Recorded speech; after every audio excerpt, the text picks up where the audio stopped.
Hello everyone, welcome back to my channel. My name is Hannah if you are new here.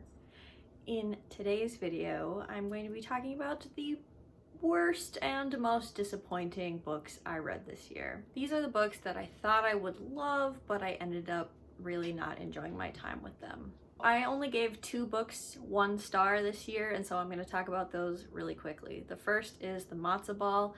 I have a full review up for this book on my channel and why the disability representation in it did not work for me. So if you would like to see that, I will link it in the cards. The second 1-star book is When a Scot Ties a Knot by Tessa Dare. And this is about Maddie, who kind of makes up a boyfriend in the war that she's writing to kind of get out of finding a real partner because her parents are kind of encouraging her to go out in society and get married, but she's like, oh, but I am engaged to this fake person. Well, lo and behold, that fake person happens to be real. Like she just pulled a name out of a hat, and that name happened to be a real person in the military.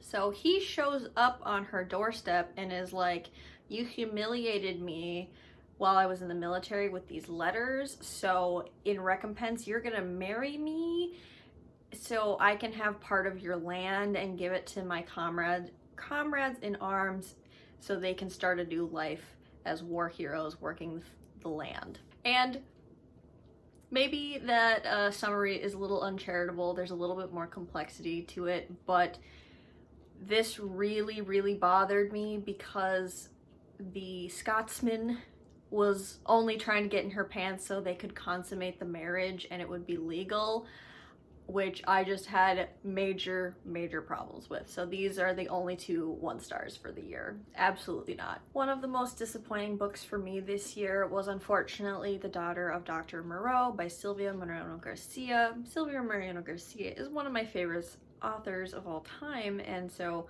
obviously I wanted to pick up her newest work, and unfortunately this one just didn't click with me. This was a case of these characters just didn't do anything for me in particular. I don't think this is a bad book by any means, but I was expecting to love it because of the author, and I ended up just not connecting to these characters, and I ended up giving it 2 stars, sadly.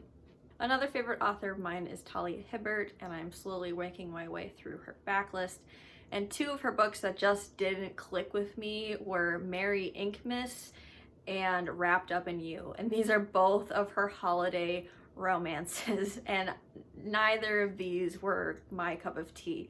In Wrapped Up in You, we have a friends to lovers, which I am notoriously hateful of friends to lovers, and it had my pet peeve scene in it where the one love interest is telling the other how they feel and the other one is gaslighting them and saying things like, you're lying, I don't believe you, you can't be in love with me. And that is one of my biggest pet peeves and why I don't like friends to lovers. So that's a no-no. And then in Merry Inkmas, another pet peeve of mine is when there's conflict between the 2 characters, the couple, the main couple, and an outside influence has to intervene and reveal secrets about one or the other for them to reconcile. So in this, there is a big fight scene between the main couple, and the mother of the tattoo artist tells the other, the other main character, hey, this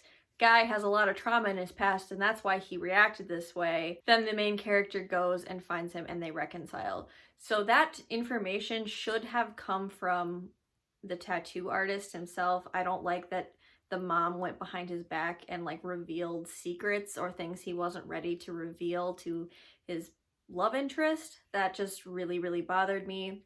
And then that was the catalyst for them getting back together. So I really just don't like outside influences in that way tampering with the main couple and their ability to reconcile. Really quickly, I will mention Upgrade by Blake Crouch. I have a full review up for this one as well, but this was just another example of I've loved this author previously and the newest release was just meh, mediocre, a 2-star read for me. So check out that video if you want additional thoughts and feelings. A surprise on here is going to be Attack on Titan. So I have been reading through this manga series And unfortunately, I got to a point in the series where it was revealed that the whole thing is an allegory for the Holocaust. So I was loving this series up until that point, and I realized this is all about an allegory for the Holocaust, and that just really bothered me. I don't know if the author is handling it well or not, but just the shift in my brain, it went from a fun sci-fi horror manga to something completely different, and I just couldn't get past that. So I ended up putting the series down, and I don't think I will be going back to it, sadly. Another disappointment was Shards of Empire by Adrian Tchaikovsky. Now this is my third book by the author, and unfortunately I think I have to give up on him. So I loved Children of Time. It's one of my favorite books of all time. I really, really love that story. Then I tried a different book by them called The Doors of Eden, and I got about 50% into that one and was really bored. I read this in its entirety and I just didn't care. And this is a long book to just not be interested in at all. The one character I was interested in and was connecting to got killed off about halfway through, so I was like, well, it be like that sometimes. I finished the book and ended up just not really connecting to either the plot or any of the characters, so it is definitely a disappointment for me. In another example of young adult series that I loved when I was younger, as the author continues to write books, those newest installments disappoint me.